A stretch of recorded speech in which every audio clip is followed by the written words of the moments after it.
Hi guys. We're just a little early.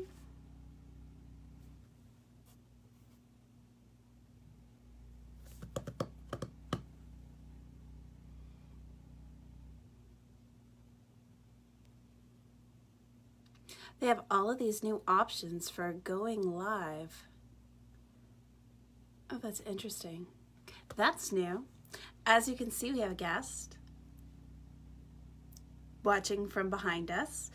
She's very excited about Storytime Sunday as well, so she thought that she would join us and listen in. That's Beppy. She will be she'll be having her own show here on Our River Road, Beppy's Buddies, and that should be starting pretty soon. Just working on a few added things with her to make sure she knows everything that she needs to know about going on the internet. So we're making sure that she's all good to go. But she's here with us tonight, watching from behind. So we'll give it just a few more minutes so that anybody who wants to can join. And again, I'm sorry about last week. As you can see, I'm still a little sick. I had a nasty sinus infection, and it's still wreaking a little bit of havoc. So I apologize for the clearing of the throat, but you know, live reading of a book means that I have to be able to talk. So so today's book is Motor Mouse. A very, very cute little book. Again, we thank the Briar Patch down in downtown Bangor for their support and for giving us these wonderful books that we can read every Sunday, almost every Sunday. If you join the room, please say hello. I would love to see who is with us.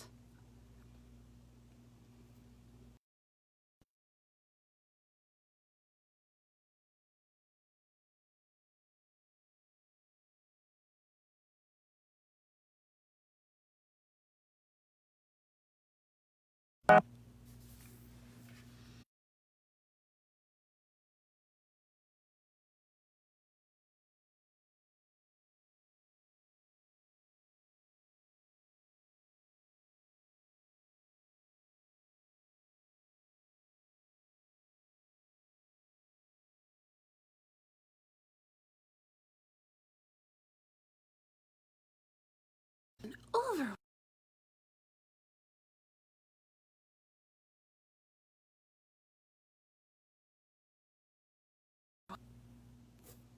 Oh, that's interesting.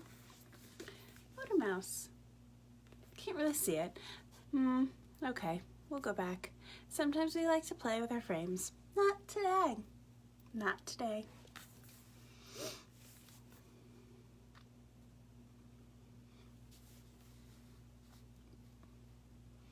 Just a few more minutes. Say hello if you join us. I would love to know that you're in the chat. Say hello to me or say hello to Beppy. She looks like she's in a state of shock back there, but she's just excited. She's like, "Aw, I can't wait."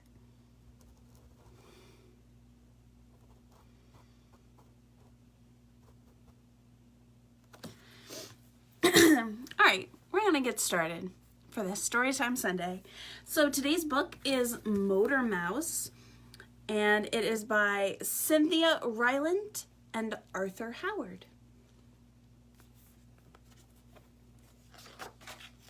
Motor Mouse Delivery. Wee scurry.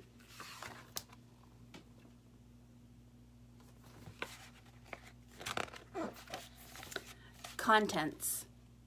The Friday cake day. Going for a lookabout. Front row at the picture show.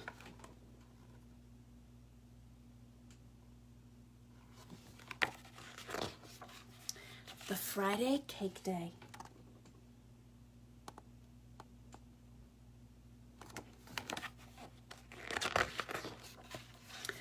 Motor Mouse and his friend Telly loved cake. "It makes me stand on my head," said Telly, standing on his head.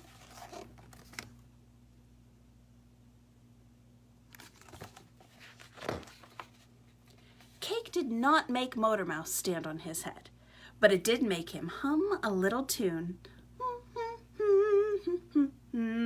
Said Motor Mouse when he thought of cake. Friday was cake day. All week, Motor Mouse and Telly did their jobs.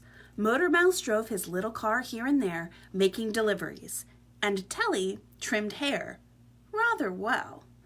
They did their jobs, worked their way to cake day.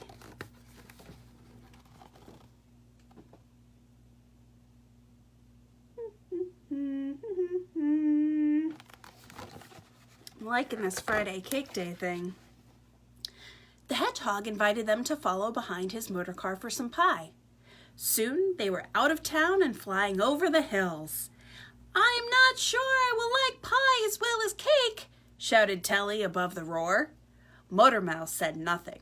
He was busy keeping up with the hedgehog's motor car. It was a mighty machine.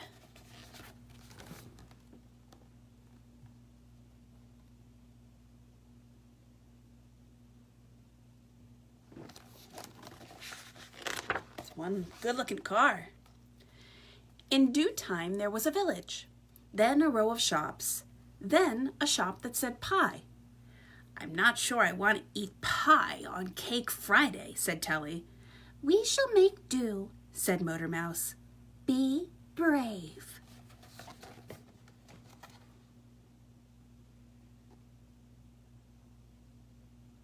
See the big sign that says pie? And look at that. You know what that looks like? That looks like Hey Hey from Moana.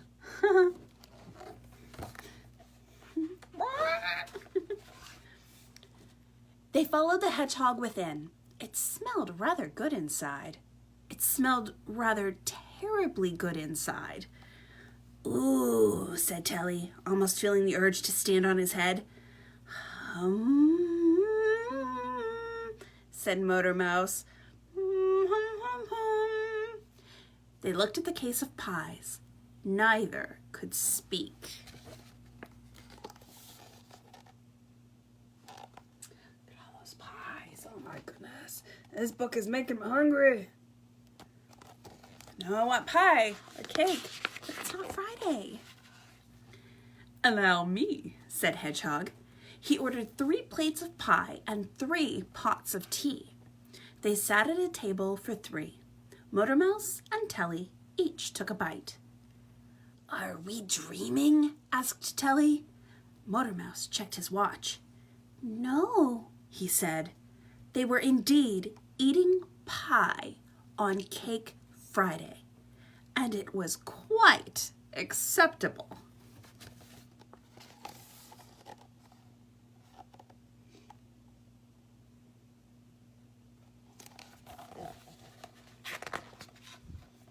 When Motor Mouse and Telly had finished with their pie, they thanked their new friend the hedgehog for opening up to a whole new world. Of course, they went right back to Cake Friday the next week. Nothing in the world but cake could ever make Telly stand on his head. See, he's standing on his head because of the Cake Friday. Moral of the story: it's okay to try new things. Going out for a lookabout. This is a very British book. They're having tea and going out for a lookabout. I wish my British accent was a little bit better. Be reading this with British accent, it might actually be a little bit better, but my British accent is terrible.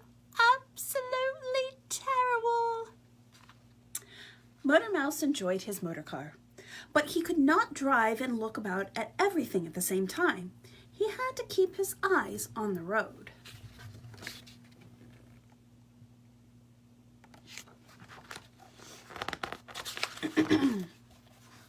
So one day he hired a cab. Motor Mouse said to the cabbie, "Please drive me around town. I want to have a lookabout." And he hopped in. The cabbie had never been asked to drive someone nowhere. 2 blocks later he stopped. "Was that enough of a lookabout?" said the cabbie. "We hardly moved," said Motor Mouse. "I don't know how to drive nowhere," said the cabbie. I need somewhere to go.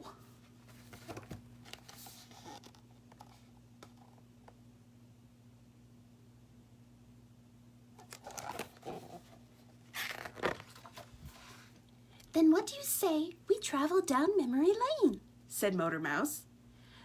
Let me get my map, said the cabbie. No, said Motor Mouse. I meant that I would like to have a look at places I remember. Oh yeah, said cabbie.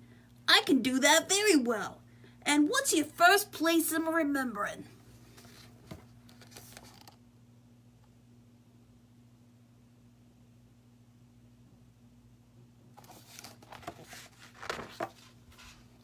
Motor Mouse scratched his memory. My dear old school, he said. On their way to the school, Motor Mouse had a good look about as they passed the shops and parks.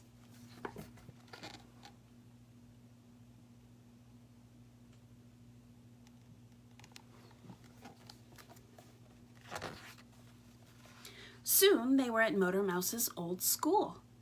Oh my, sighed Motor Mouse as he looked at the school. The memories. Where next? asked the cabbie. Not yet, cried Motor Mouse. I'm having memories. He looked at the school and sighed again.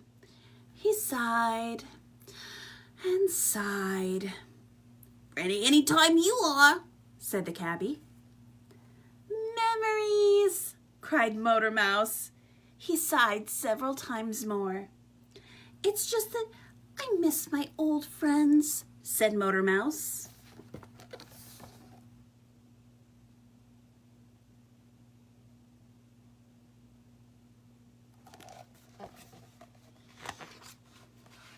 I understand, said the cabbie.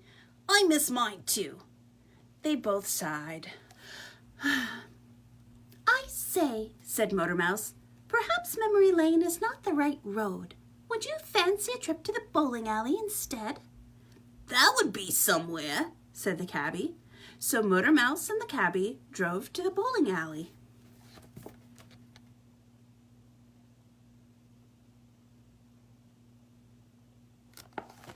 What do you do at a bowling alley? Motor Mouse insisted on paying for the rented shoes and bowling balls. They each bowled quite a good game.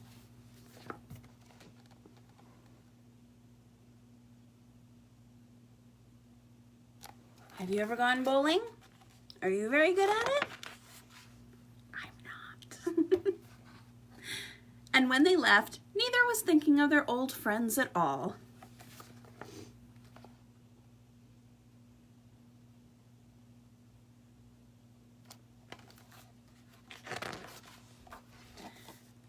The next story is Front Row at the Picture Show.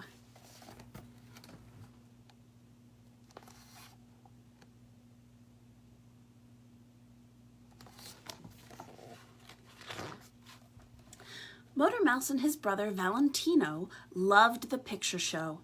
They were always there on Saturdays for the first matinee. The brothers usually agreed on what show to see, and they were in perfect agreement about the best place to sit. Front row, hands down.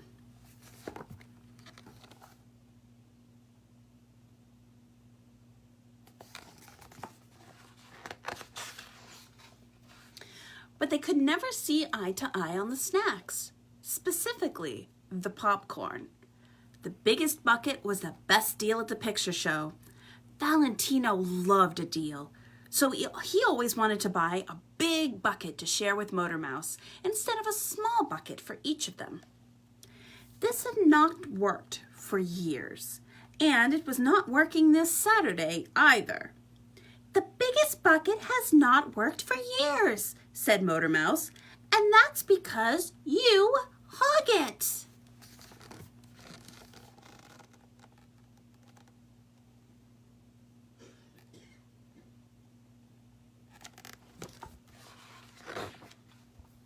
I do not, said Valentino. We could each have our own small bucket, said Motor Mouse, and here we are once again with this thing between us. I promise to share, said Valentino. You will not share, said Motor Mouse. You forgot to share. You watched the show and hogged the bucket. I don't, said Valentino, his arms tightly wrapped around the bucket. You do, said Motor Mouse. So this time, unpeel yourself from the bucket.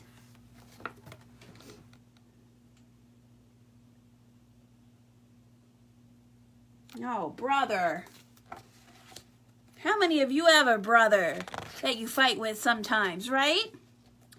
Valentino frowned and let his brother take the bucket. When they sat down in the front row, Valentino looked at his empty lap. I feel so empty, he said. Nonsense, said Motor Mouse. Here, dig in. Valentino reached across the armrest. He put a few feeble morsels of popcorn in his mouth. Popcorn is a bit like air when you're not the one holding the bucket, said Valentino.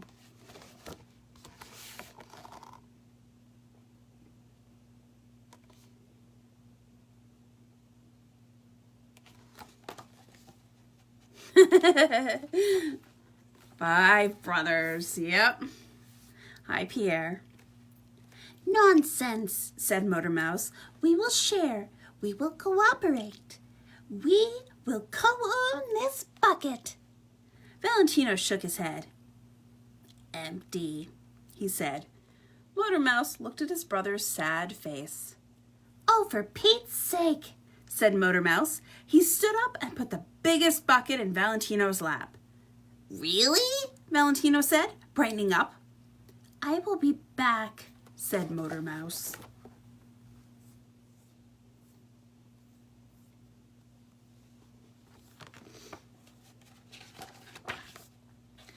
Soon he was back, and he had another biggest bucket. This one's for me, Motor Mouse told Valentino. Why not the small bucket for you? Said Valentino. You were right, said Motor Mouse. The biggest bucket is the best deal. Valentino beamed.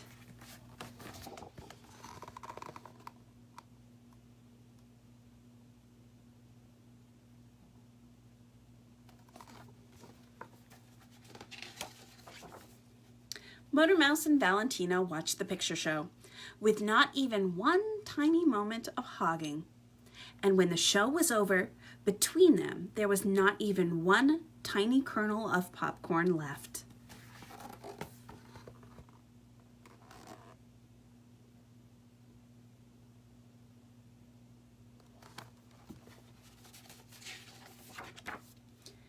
Amazing, said Motor Mouse. I did not know I could eat so much popcorn.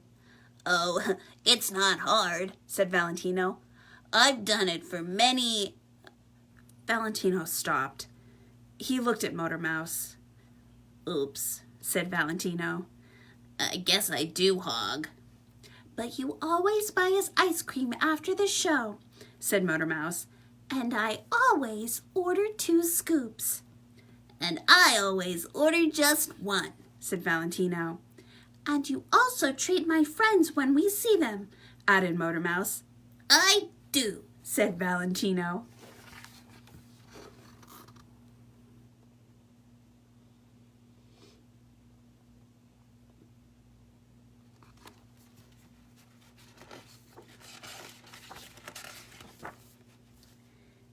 You are a fine brother, said Motor Mouse. Thank you, said Valentino. He could not now ever recall the feeling of empty.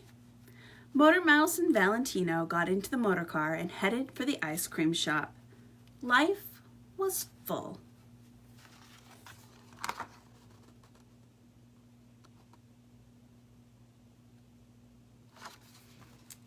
And I think that's the last story in the book. It is, like, they had ice cream with all of their friends. Yay, friends. And that is the end of Motor Mouse. That was a surprisingly fun book. Not that it wasn't going to be fun. It was just more fun than I anticipated it being. And I liked that there were 3 stories in that. That was a fun, good book to read. So if you guys are looking for a new book to read for story time, this might be a good one. There are 3 stories, so if you only have a little bit of time, you could just read one. Or if you got time like we have here, you could read all 3. And all 3 have really good messages. So this is Motor Mouse by Cynthia Rylant and Arthur Howard. See right there, Cynthia Rylant and Arthur Howard. And again, thank you to Briar Patch down in downtown Bangor. If you guys are local, you should get your books there. Of course, they have all these books because they lend them to me, so you can always find these books at the Briar Patch. If you aren't local, make sure to check in with your local independent bookseller. Keep them open, keep them working, keep books local and independent. And that's it for me. I will see you guys next Sunday. Thanks for tuning in. Be creative. Have an incredible week. It's almost the end of June. Oh my goodness. Where did the time go? It's almost July. That is insane. Crazy, crazy to me. So you guys have an amazing, amazing week. I will see you on the last day of June next Sunday. Bye, guys.